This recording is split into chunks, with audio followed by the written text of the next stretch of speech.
இந்த கவர்மெண்ட் நடத்துகிற marketing campaign எல்லாமே இன்ட்ரெஸ்டிங்காக இருக்கும். நம்ம கூட ரீசெண்ட் டைம்ஸில் பார்த்துருப்போம். இந்த சென்னை டிராஃபிக் போலீஸ் பார்த்தோன்னா ரோட்டில் போர்டு வச்சுருந்தாங்க, ஜீரோ இஸ் குட்.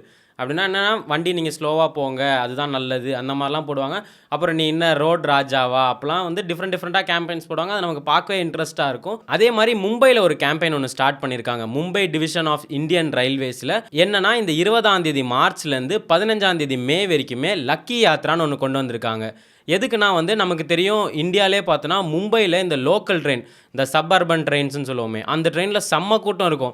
நம்மளே நிறைய வீடியோஸ் பார்த்துருப்போம். ஒருத்தன் ட்ரெயின்குள்ளேருந்து ஸ்லோ மோஷனில் வீடியோ எடுப்பான்.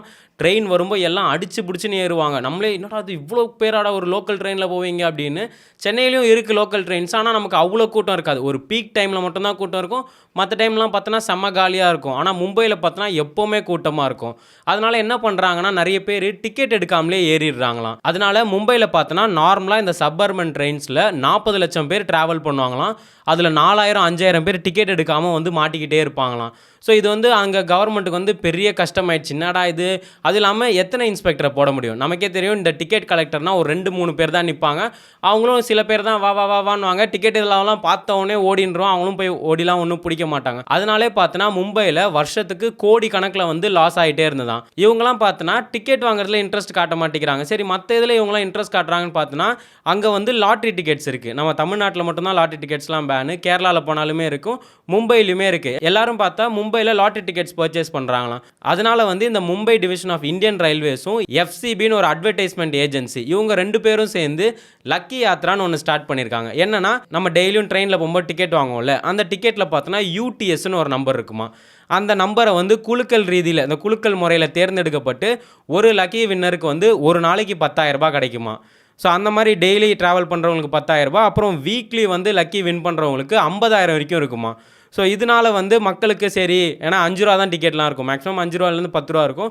ஸோ ஒரு டிக்கெட் எடுக்கும்போது நமக்கு அட்லீஸ்ட் ஒரு 10,000 ரூபாய் அடித்தா செம்ம லக்கு தானே அப்படின்னு இதில் வந்து மக்களுக்கு சில பேருக்கு மோட்டிவ் ஆகும் அப்படின்ற மாதிரி இந்த கேம்பெயின் இப்போ ரன் பண்ணிட்டு இருக்காங்க. இந்த கான்டெஸ்ட் வின்னருக்கு வந்து சில டேர்ம்ஸ் அண்ட் கண்டிஷன் சொல்கிறாங்க. என்னன்னா வந்து அந்த டிக்கெட் வச்சிருக்கவங்க 18 வயசுக்கு மேலே இருக்கணும். அதுவும் இல்லாமல் ஒரிஜினல் டிக்கெட்ஸ் தான் வச்சிருக்கணும். இந்த கிழிஞ்சு போனது இல்லை டூப்ளிகேட் மாதிரிலாம் இருந்தால் அவங்க ரிஜெக்ட் ஆகிடுவாங்க.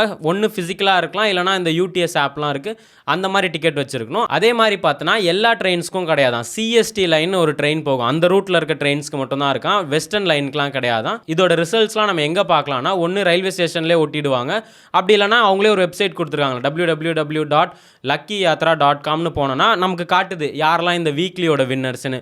அவங்களோட அந்த டேட்டு போட்டுட்டு அவங்களோட டிக்கெட் நம்பர் போட்டிருக்கு.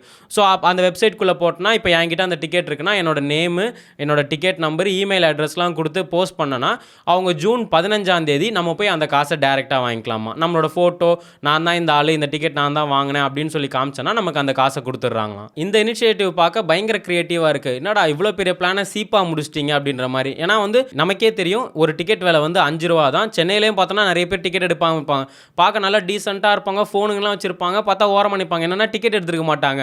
டிடிஆர் வந்து பயங்கரமாக சண்டை போட்டுட்டு இருப்பாங்க, டிக்கெட் எடுக்க மாட்டேன். சில பேர்லாம் பார்த்தா அந்த ஃபைன் கட்டும்போது காசு இருக்காது, சார் ஜிபேன்னு வந்து, ஜிபேலாம் எனக்கு கிடையாது வாடா அப்படின்ட்டு கடைக்கு விட்டு போயிட்டு காசு இருக்கா அவனுக்கு பே பண்ணிட்டு இவர் வாங்கி கையிலலாம் வச்சு ஃபைன்லாம் போட்டுட்டு இருப்பாரு. இந்த இனிஷியேட்டிவ்னால இவங்களுக்கு ஒரு மிகப்பெரிய லாபம் வரும் அப்படின்ற மாதிரி எதிர்பார்க்குறாங்க. பட் இது பார்த்தோன்னா ஒரு சின்ன கான்டெஸ்ட் மாதிரி தான் வச்சிருக்காங்க. மே 15 வரைக்கும் தான் வச்சிருக்காங்க. மேபி எல்லாரும் 15 வரைக்கும் டிக்கெட் வாங்கிட்டு கான்டெஸ்ட் முடிஞ்சதுக்கப்புறம் திரும்பி அவங்க வேலையை காட்டுவாங்களா என்னன்னு தெரியல. இது ஒரு நல்ல இனிஷியேட்டிவ் தான் நினைக்கிறேன். ஏன்னா இப்போ ஒரு 10 பேர் தான் டிக்கெட் வாங்கிட்டு இருக்காங்கன்னா அந்த இடத்துல வந்து 100 பேர் வாங்குவாங்க. கண்டிப்பாக வந்து அந்த ஆர்கனைசேஷனுக்கு தான் லாபம். நம்மளுக்கு வந்து அந்த 10,000 ரூபாய் பெரிய விஷயமா இருக்கும். அவன் வந்து அதில் 1 லட்ச ரூபாய் சம்பாதிச்சுப்பான். 1 லட்சம் 10,000 ரூபாய் தான் நான் போயிட்டு போகுது அப்படின்ற மாதிரி இருப்பாங்க. அதே மாதிரி இந்த மும்பையில் கவர்மெண்ட் கேம்பெயின்ஸ் எல்லாமே பயங்கர டிஃப்ரெண்ட்டாக இருக்குது. அதே மாதிரி தெரியும், நம்ம மும்பையில் டிராஃபிக்லாம் கொஞ்சம் அதிகமாக இருக்கும். அதுக்கு டிராஃபிக் போலீஸ் என்ன பண்ணியிருந்தாங்கன்னா, ஒரு டெசிபல் மீட்டர் மாதிரி சிக்னலில் வச்சுருக்காங்க. அந்த சிக்னலே பேர் வந்து த பனிஷிங் சிக்னலாம். ஸோ நம்ம நார்மலாக தெரியும், இந்த டிராஃபிக்கில் நின்றுட்டு அந்த ஆரஞ்சு வரும்போதே போட்டு ஆரன் அடிக்க ஆரம்பிச்சிருவாங்க எல்லாரும், வண்டி ஸ்டார்ட் பண்ணி கிளம்புன்னு. நமக்கே இருக்கலாம், இருறா வண்டி ஆன் ஆக மாட்டேங்குதுரா அப்படின்னு இருக்கும். மும்பையில் வந்து இது பயங்கர பிரச்சனையாக இருந்ததான். இந்த ஹாரன் அடிக்கிற அந்த சத்தனால நமக்கு என்ன ஆகும்னா, நம்ம இயர் ட்ரம் வந்து பாதிக்குமா, அது இல்லாமல் நம்மளை ஸ்ட்ரெஸ் ஆகுமா. அது என்னமோ உண்மை தான். இந்த ரோட்டில் நின்று வண்டி ஆஃப் ஆகிடும், ஆன் ஆகணும்னா ஒருத்தர் ஹாரன் அடிக்கும்போது நமக்கு கூட உதற ஆரம்பிச்சிடும். ஸோ இந்த மாதிரி ப்ராப்ளம்ஸ் வந்து அங்கே நிறைய இருக்குன்னு இவங்க அந்த டெசிபல் மீட்டர் வச்சுட்டாங்க. ஸோ இந்த ஹாரன் சவுண்டு 85 டெசிபல் மீட்டர் மேலே போயிடுச்சுன்னா, அந்த நம்ம தெரியல அந்த டைம் மாதிரி ஓடிட்டுருக்கோம். ஸோ டைம் கம்மியாயிட்டே இருக்குமோ அந்த டெசிபல் மீட்டர் 85க்கு மேலே போச்சுன்னா அது டக்குன்னு ரீசெட் ஆகி திரும்பி 90 செகண்ட்ஸ்க்கே போயிடுமா. ஸோ நம்ம எவ்வளோ நேரம் அடிக்க அந்த சிக்னல் விழாமல் அது 90 செகண்ட்ஸ்லேயே இருக்கும்.